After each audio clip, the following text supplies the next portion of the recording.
Yo, yo, yo, what's up, Village? It is Damien Howard here with episode 8 of Village Talks.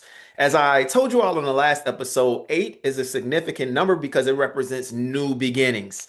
So for me, I could not think of a better guest if you were to ask me who is the number one man in your life, Damien, and whatever that might mean. As far as person of significance, who's a male, it is the gentleman who's about to introduce himself to you all in a minute. Y'all know I'm easily excitable. I get excited anytime when I am with my friend Mark here because over the years we've just grown a tremendous bond, a great friendship and kindredness just by sharing life with each other. I'm amazed. It's been 13 years that I've known this man, and he is an integral part of my village. So as I kind of got into this podcast, and I know it's all about empowering that village that not only comes around our children, but even us as adults and caregivers of young people. What does it look like for us to build a village around ourselves? What does it look like for us to synergize when it comes to just making the world a better place? I know these are all things that Mark thinks about and cares about deeply. So, with that, Mark, introduce yourself. Well, thanks, Dame. I love your energy. I mean, obviously, our relationship that has developed over 13 years now has just been a real life giver to me. And so to be able to be a part of this creation, this environment that you've created for us to get to spend time with one another is just a true joy. Introduction. Yeah, just kind of a little bit of background. I think we just kind of all tend to start here. I spent 25 years of my working for money career, I call it, in the entertainment, broadcast, television, online media world, and with an aspiration of one day being focused on the things that, quite frankly, God cares about, being more philanthropic and being more about the things that are social and economically uh, the challenges that some of us have in life. And at about like we met about 15 years ago, Yeah. I had the chance to shift my focus from going out to work for money to working on mission. And so the mission now is kind of taken on, I call it kind of two different trajectories. One of them is a function of our relationship, which was really to show up and try and awaken and activate people to live fully into their divine design and purpose. Mm. And that was kind of one of those orientations. And it's evolved from that into activating underutilized places and spaces for people to thrive in. And so that has me taking on a whole nother load of opportunities that are really exciting and I love to talk about. And both of those themes are really tie into what you're about Mm. and everything that has to do with how to experience the full abundant life that is available to each and every one of us.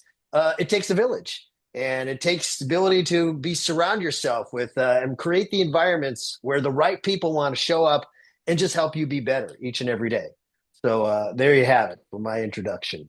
Yeah, so Mark, because you and I have such a rich experience knowing each other, doing life with each other, it's so many directions that I could take this conversation in. But for the sake of our viewing audience, I really want you to do a deep dive. I'm literally asking you to like literally go to one end of the diving board and be prepared to plunge in a moment here.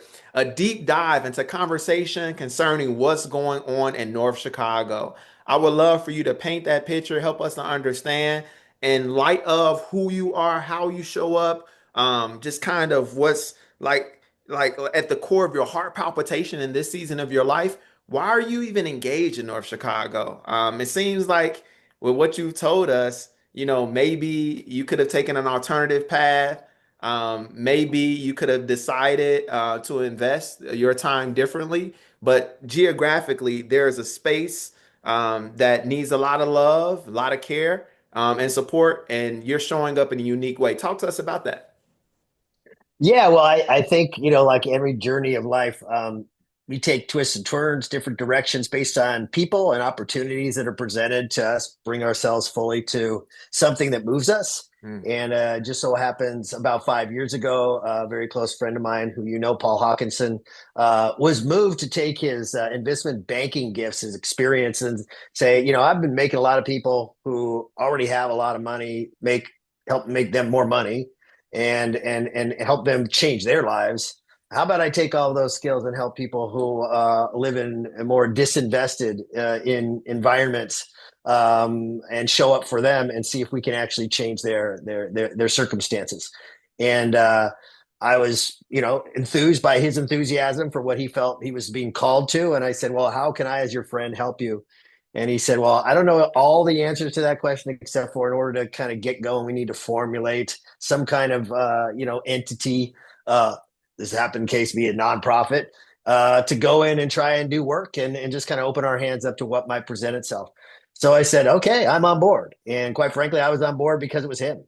Yeah. And where it led us to was a disinvested community that's called North Chicago. Most of us think of Chicago and then what might be north of that, but it's an actual city, destination that's proximate to Great Lakes Naval Station, where thousands and thousands of naval trainees go to then go into the world and fight for our freedom. And it just so happens that over many, many, many years, so a long history and many, many stories, they've fallen on hard economic times. Hmm. And so we've shown up there 5 years ago with our hands open saying, what's the need? For the most part, the need was anything and everything that relates to quality of life. But where there was already an ecosystem was a group of people who are philanthropically minded to try and create housing opportunity for people who otherwise could not access and own a home. Hmm. And they were actually doing the building of those homes. And as we know, the economies and interest rates, as they evolve and change, it ultimately got to a place where they were having a hard time finding mortgage capital to lend to the families that they wanted to put into these homes to create a generational wealth change. And so Paul came to me and said, how about we go out and raise philanthropic capital to help fund these mortgages so that these people can get homes and then build relationships to come alongside them, and in those relationships, influence and affect their lives in a way that we might be able to create a trust where we say, what else would you like to dream about?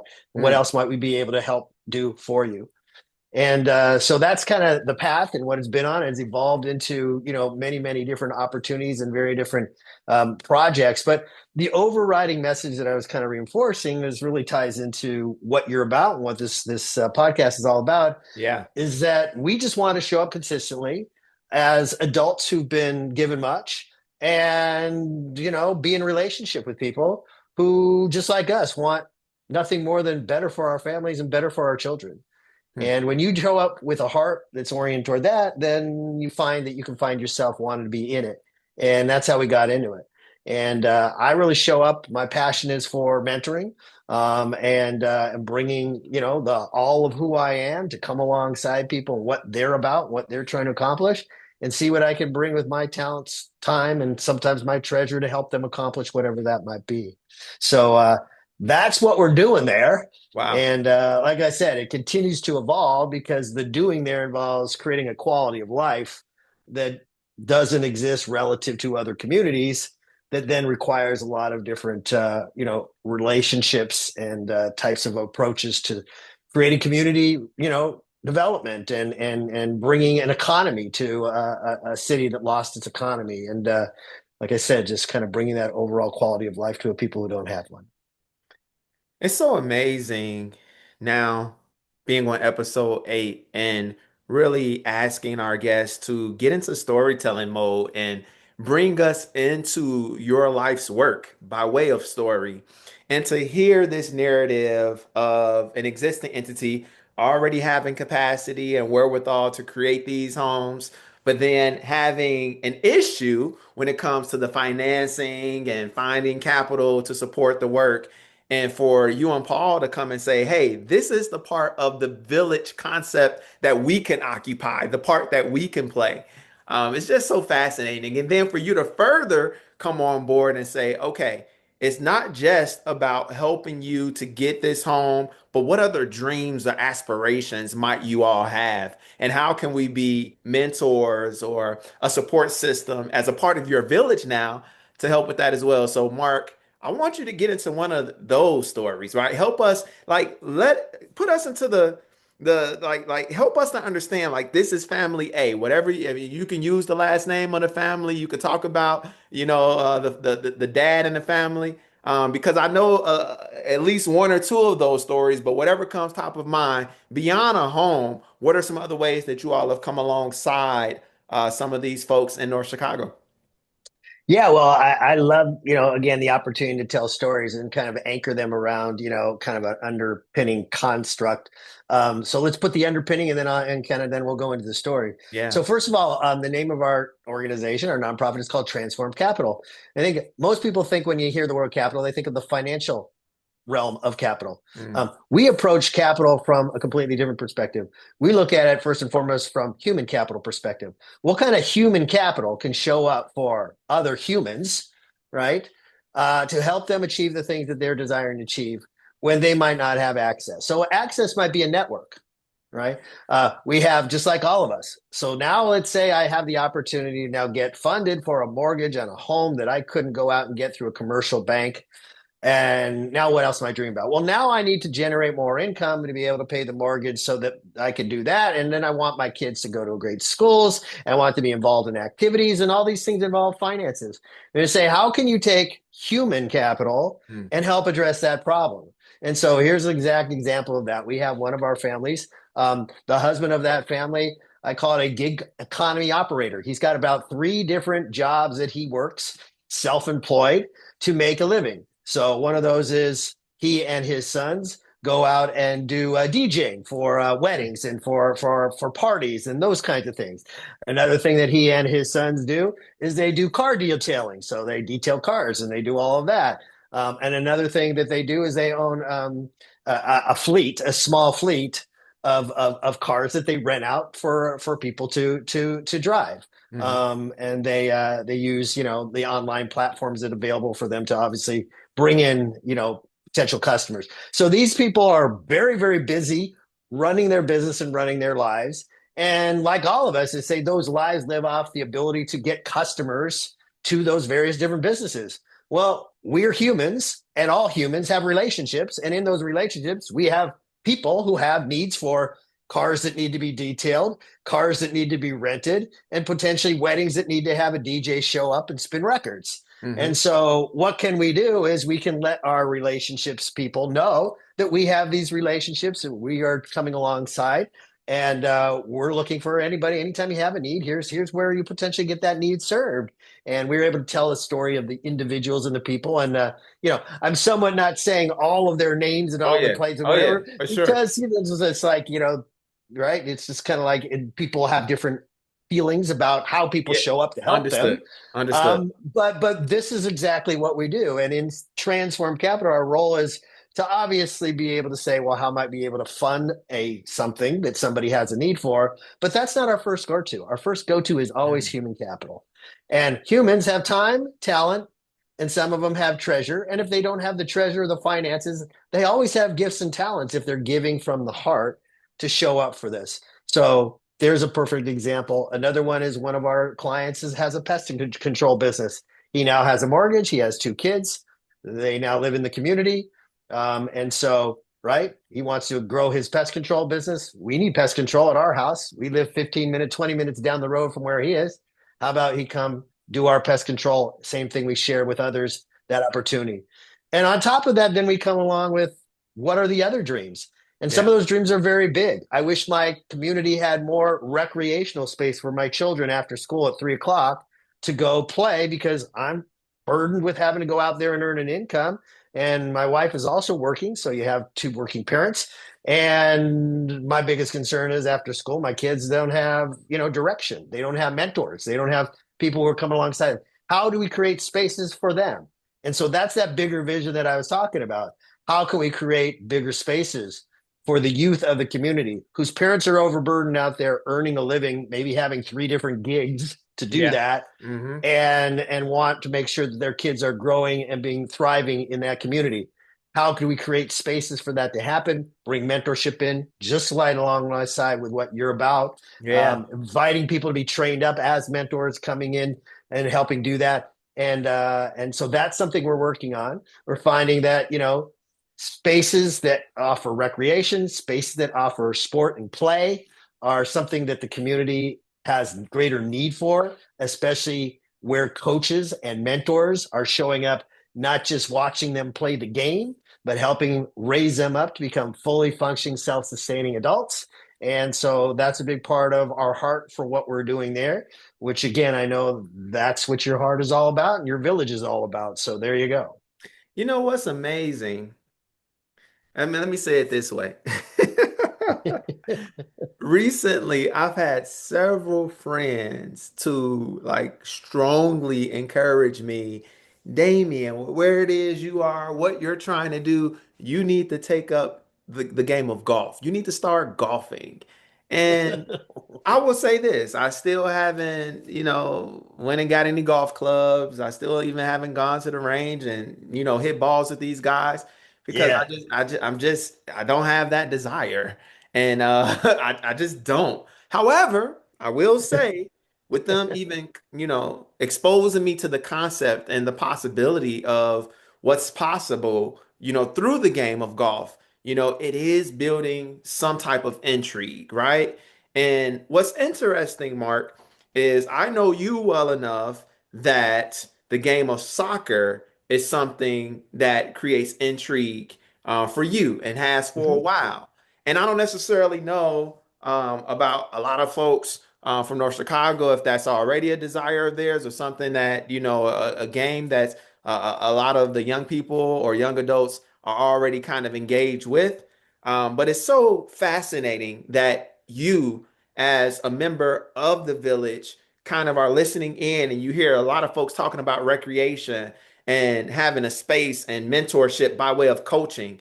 And yeah, and I know what that's kind of morphed into is this Yeah. vision for you to say, hey, I'm fascinated with soccer. I'm hearing a lot of folks saying that they want more recreation.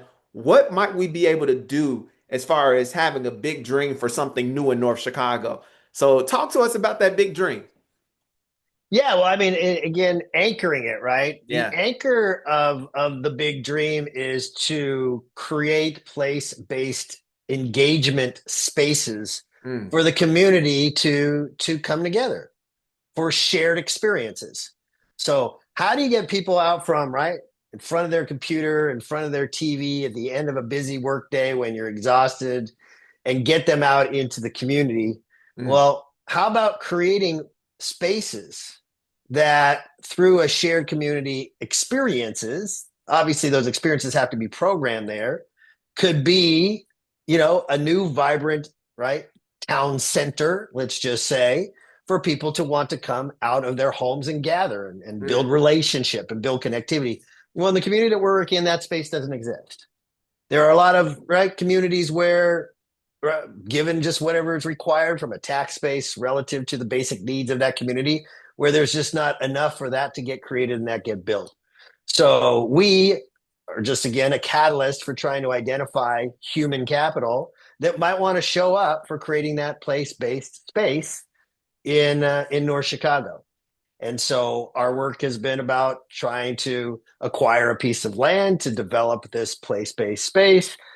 Generally speaking, it's sports, entertainment, recreation, and culture all coming together. Think of it as a physical, right, space with buildings and the potential of things we've been talking about, like a stadium, and that you can be programmed on a smaller level than what you might experience if you're thinking about what the Bears are trying to build in Arlington Heights, but that is community centric in what it is. And now you have that space that I was talking about, that after 3 o'clock in the afternoon, our friends who are our clients, in essence, as part of Transform Capital, now say, oh, my kids now have a place they can go that is vibrant, has activity, and has recreational programming that's going to allow them to be outdoors, while I'm still toiling or working at my job. And so we're trying to bring together a coalition of human capital to attract the financial capital to actually build this place-based engagement space. So there you go. You know what's fascinating there, Mark, is I literally try to kind of intro that segment there in a way that led with soccer. And I love how you came back in there and you anchored the conversation and what you were hearing from the community. Again, I am somebody who's been on a journey with you for a while now. So I know how much you love that sport. But what I heard you say, based on your commitment to the village concept and the concept of really coming alongside and support of, is yeah, it might be soccer, Damien, but the emphasis is recreation. The emphasis is getting people from in front of the computer and creating spaces where we can come together. And that means if it becomes something beyond soccer or other than soccer, we don't care, right? We're creating that space, which is, I'm assuming, would even be an economic generator for the community. I know y'all are already thinking about how do we sustain this piece, but at the core of it is a response to what the community needs and not just something that makes Mark feel good because it allows him to, be involved with the sport that he loves. So I just heard that and I wanted to give some language to what I heard because anytime, or oftentimes, I should say, when we come to these spaces, I just want to pause us for a moment and just really kind of highlight some of those teachable moments. And that absolutely was one right there. That a true person who's coming as a member of the village isn't trying to like usurp what it is y'all are saying y'all want, but come alongside. And I feel like you all's approach by saying, okay, is there other human capital or other players that we can bring to the table to bring this vision and dream to fruition? I think is very powerful. So I just wanted to mention that. Yeah, well, I appreciate that because it's 1,000% right. You know, there's story after story after story after story of people from the outside coming in to try and fix problems for people that, for whatever their motivations are, just fall apart because they're not truly heart aligned with what the true needs are of that community. Hmm. And so you've heard me talk about my passion for soccer, and you've also heard me talk about, wow, wouldn't it be cool if part of what is programmed there in this right community shared space that brings people together to engage in right some kind of an experience. One of those components could be, as an example, professional soccer. But in order for it to become self-sustaining, in order for it to truly serve the community, it has to be 365 days a year. What Hmm. happens in these shared community engaging spaces? And so if you're not listening to what the community is saying, what needs to happen there for them to want to show up, then economically it's all going to fall apart. And now what do you have? You have exactly what you have there now, which is 25 years of a piece of land that Hmm. needs to be remediated because what was there no longer serves the community. So we definitely don't want that to be part of the equation. But I appreciate you calling that out because as you've been on the journey with me, you know, our understanding of what is it that we're really doing as a village for right people who have a need. And if we are truly doing it as a village as opposed to one guy who says this is what I want to do, then you've got to bring the village together and you got to listen to what they have to say. Yeah, wonderful, wonderful. And thank you for that framing and anchoring once more, Mark. So, Mark, help me with this. I have a question for you. Yeah. Bocce ball, am I pronouncing that correctly? Yes, bocce ball. Bocce, I'm saying it correctly? Yeah, you're saying it All right. correctly. Yeah, All right. yeah. So here's the thing, guest and viewing audience. Mark, myself, and some other guys, we're about to go play bocce ball. And for me to get to where this place is, it's about a 90-minute drive. Yes. So we're about to wrap this segment up. But Mark, a whole nother sport that I'm reluctant to, but There you since my go. brother is saying I need to come check it out, I'll come check it out.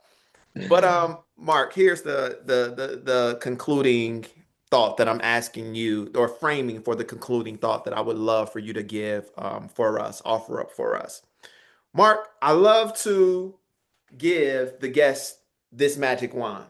And Hmm. with all of the stories and the journey that you've taken us on this last 30 minutes, with the magic wand, if there was one thing that you can change or positively impact about the work that you have your hands on, the mission that your life is drawn towards, what would that thing be?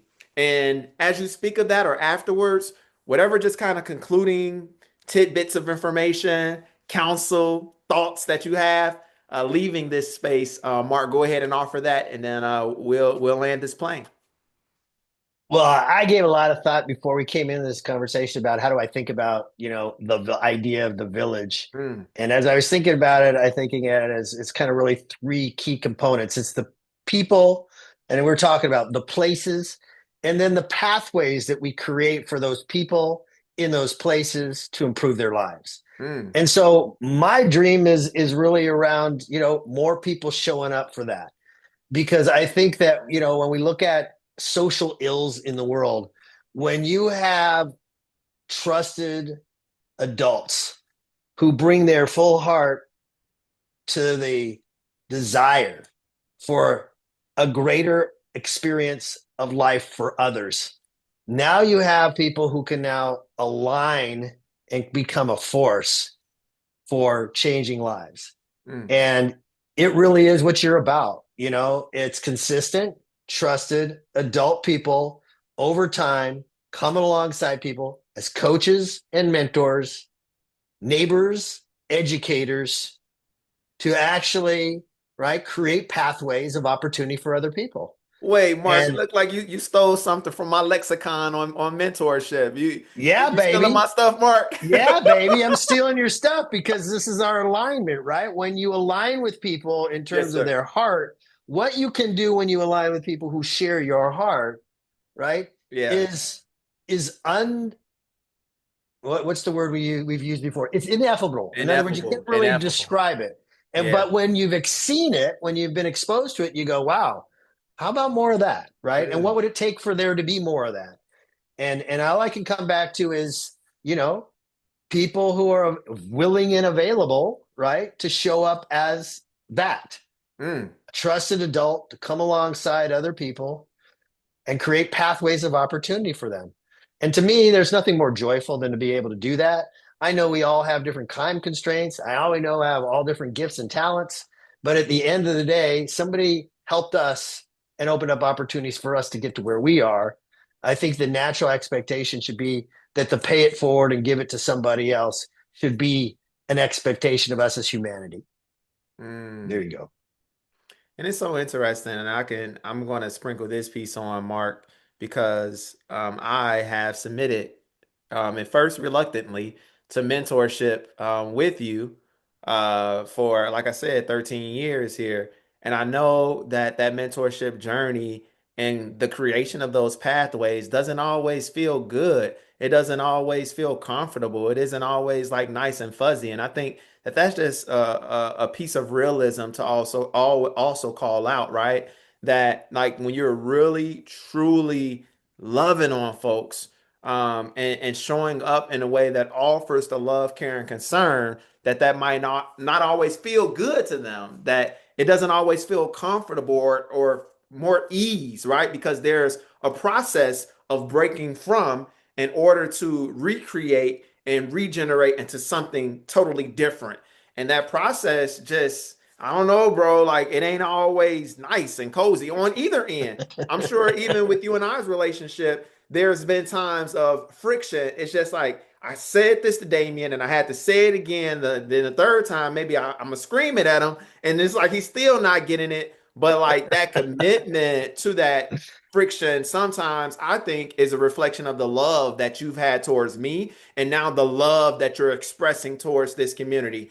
I don't know what led me here, but that's just kind of one of the things that I wanted to call out, that this whole creation of pathways, which requires first and foremost that I sit and listen and learn of how I can be most helpful for you. And then when I learn that, okay, now the fun starts. Let's do the work that is required. That work, bro, always it doesn't always feel good, but just your willingness, right, to be that person who gives grace, even through sometimes your irritation, right? I say my irritation is just like, bro, they still not getting this. Like, how many times we got to talk about this? It's like, okay, let me retool the way I'm saying it. Let's sit down. Let's have another meeting. Because to your point, it's just like it's at the end of it, it's nothing more fulfilling that I could be using my time for than to do that life on life and to express that type of love towards others. Mark, let's squeeze this thing a little bit more. If there's anything else you want to share, bro, I want to get it all out of you. So I'm gonna squeeze a little bit more. Anything else? Well, yeah, I was just going to say, right? if the equation is people plus places and then pathways, I Pathways. think the stress is around the path that I've been down to get to where I am relative to the path that Damien has been on. They're different paths. Mm, And there actually is comfort in knowing, right, through our experiences, what that path is. But mm, part of this is the unknown. If we're going forward into a direction that I've never been down before, it's uncomfortable. yeah. And now you're trusting somebody to guide you. I mean, I just look at simply what is a mentor? It's just a guide, Mm, somebody who's been somewhere that they can help you go to, but the person you're helping go to there has never been there before. yeah. And so the building of the trust and the building of the language and the rapport that is going to allow that person to move in the direction that they say they want to go, but they've never been down. It's right. It's there's tension around that, Yeah. and that's just why it makes it so challenging, quite frankly, for people to step into and say, yeah, sure, I want to be a mentor. Take this person from where they are to a place where they've never been before, and then go on the journey and again struggle together to make that happen, because the trust only happens when you're investing the time and the energy to try and move. If Mm, you're not investing time and energy to try and move in a direction, how do you build trust? You could talk about it all day long. Like, well, we need to trust. We need to trust. Like, well, you got to build it and you have to get involved and come alongside one another and try and go in a direction to build trust. That's how it works, at least the yeah. way I believe it works. So that's hard. So Mm, the pathways part and showing up to guide people on to a path down a path that they've never been before, that has to be, something you say, hey, it's worth it. It's worth it. Mark, in Anyway, closing, what are those three components of a village again? they are people, places, and pathways. So And so powerful. if we Yes, are a sir. village, then we're showing up for all of that. We're showing up for the people, the Mm, places, and the pathways. And the places can be a variety of different places. The mm, places sometimes don't even have to, as we learn, don't necessarily have to be walled off places. Like we do spend a lot of time because technology allows us to break down the wall of place mm, so that we can be with the people and we can still go down a pathway together. That's what the benefit of leveraging technology is. When we first started doing this, I got all kinds of grief. Well, it's better to meet in person. yeah. You say, yes, it is. And then when you say, let's meet in person, we get the phone call 10 minutes before, I can't get there because traffic is going to take me 90 minutes to get from where I am to where you are. And it's like, I don't have the energy to go 90 minutes from where I am to where you are. So I guess we're not going down that path. That's the way it used to be Yeah. because we didn't have the technology that allows us to do that. And I'm saying this allows us to take away the place component of being a barrier and put it in a construct of I can still show up a mentor and guide. Obviously, we still have to build a relational trust, Mm, but take you on a path, take you down a journey and help you go down that path without having to be physically proximate to you. If you trust that we can go on this journey together. And that's something we only build. So even when we say, yes, I trust, you say, well, we're going to have to build that anyways. So here's the reality, Mark. Because of our relationship, I already knew that the desire to make this a 20-minute segment was just not going to be possible. Literally 40 minutes in, I'm like, I'm not gonna say nothing else. Typically on the back end of it, I'm like, well, ladies and gentlemen, it's been Damien Howard. Listen, no, we don't need to do any of that. So much power, Mark, so much value. All of the gems you dropped here today. I know everyone who watches this is going to be immensely blessed. So y'all play it back. Do your best to really try to take in some of these nuggets, those 3 points as far as really what is encompassed in a village. I think that was golden. And bocce ball, Mark. I'll see you in a little bit. See you in a little bit. Looking forward, Dame. All Thanks, right, peace brother. out. Thank you, man. Appreciate Yeah. it.